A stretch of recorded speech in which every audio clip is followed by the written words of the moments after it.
Regardez autour de vous, au bureau, dans la cuisine, sur votre écran d'ordinateur.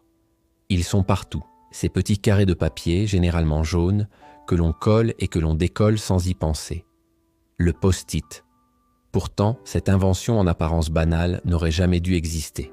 Elle est le fruit d'un échec retentissant en laboratoire, de la persévérance d'un homme obsédé par le chant et d'une lutte acharnée pour convaincre le monde que nous avions besoin d'un papier qui ne collait pas assez bien. Comment un scientifique a-t-il créé un produit parfait en voulant faire l'exact opposé? Voici l'histoire étonnante de l'un des produits de bureau les plus vendus de tous les temps.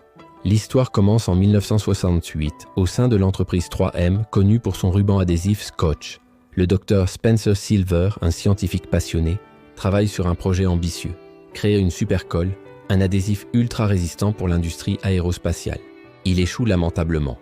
Au lieu d'obtenir un adhésif qui colle tout de manière permanente, Silver obtient quelque chose de totalement inattendu. Une colle microscopiquement faible.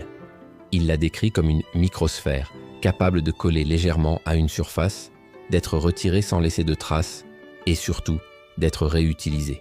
Scientifiquement, c'était un fiasco. Commercialement, c'était inutile. Qui aurait besoin d'un adhésif qui ne collait pas? Pendant des années, Silver a fait la tournée des bureaux de 3M, vantant sa colle temporaire, sans succès. Personne ne voyait l'intérêt de cette invention. L'invention serait restée dans les cartons sans un second personnage clé, Arthur Fry, un autre scientifique de 3M, mais aussi un membre de la chorale de son église. Fry avait un problème exaspérant. Il utilisait de petits morceaux de papier pour marquer les pages de son recueil de chants, mais il tombait systématiquement pendant les répétitions. Un jour, en 1974, alors qu'il assistait à une présentation de Silver sur son adhésif à faible adhérence, une ampoule s'est allumée au-dessus de sa tête.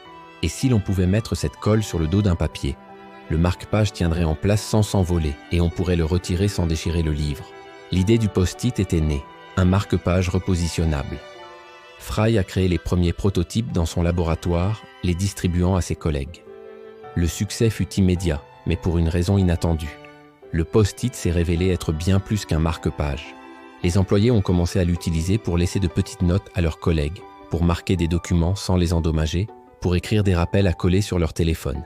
C'était un outil de communication instantané, éphémère et non intrusif. Le véritable génie du post-it n'était pas l'adhésif, mais l'usage.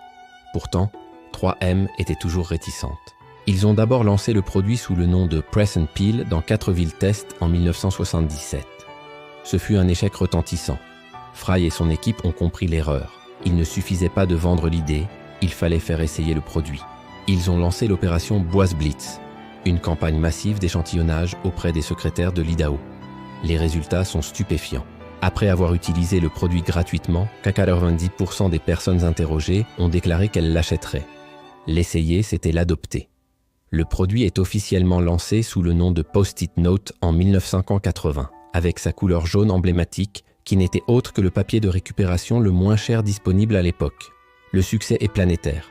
Le post-it est rapidement devenu un pilier de la culture de bureau, générant des milliards de dollars de revenus pour 3M.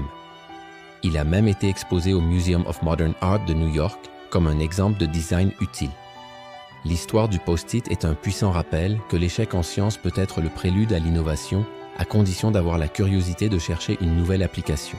Spencer Silver voulait une supercolle et a créé un échec.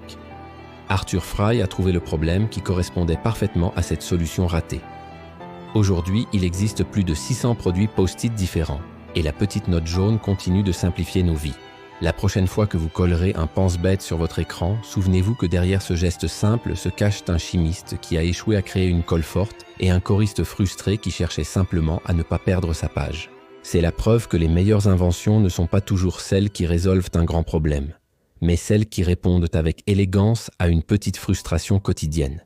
Quelle autre invention quotidienne cache une histoire aussi incroyable? Dites-le nous dans les commentaires. N'oubliez pas de vous abonner pour découvrir d'autres documentaires sur les objets qui ont secrètement changé notre monde.